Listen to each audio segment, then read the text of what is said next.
అటువంటిది మేము వైద్య విద్య అందుబాటులోకి రావాలి అని 33 మెడికల్ కాలేజీలు, గవర్నమెంట్ మెడికల్ కాలేజీలు తెలంగాణలో తేవడం జరిగింది ఇన్ స్పాన్ ఆఫ్ 9.5 years.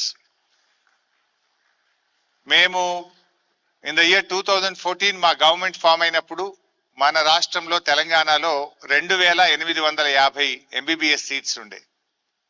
2023లో మేము దిగిపోయే నాటికి 10,000 ఎంబీబీఎస్ సీట్లు తెలంగాణ రాష్ట్రంలో తెచ్చాం. Telangana produces 10,000 doctors per annum. అసలు ఇండియాలో పర్ క్యాపిటాలో చూస్తే అత్యంత ధాన్యం ఉత్పత్తి చేసే రాష్ట్రం తెలంగాణ, అతి ఎక్కువ డాక్టర్లను పర్ క్యాపిటాలో ఉత్పత్తి చేసే రాష్ట్రం Telangana. Even though we are small geographically, population wise, but Telangana produces highest paddy produce, highest doctor produce. అలా గొప్పగా స్టేట్ ను మనం తీర్చిదిద్దుకున్నాం. Not only MBBS, PG seats కూడా 3 times పెంచాం. సూపర్ స్పెషాలిటీ సీట్స్ డబుల్ చేశాం.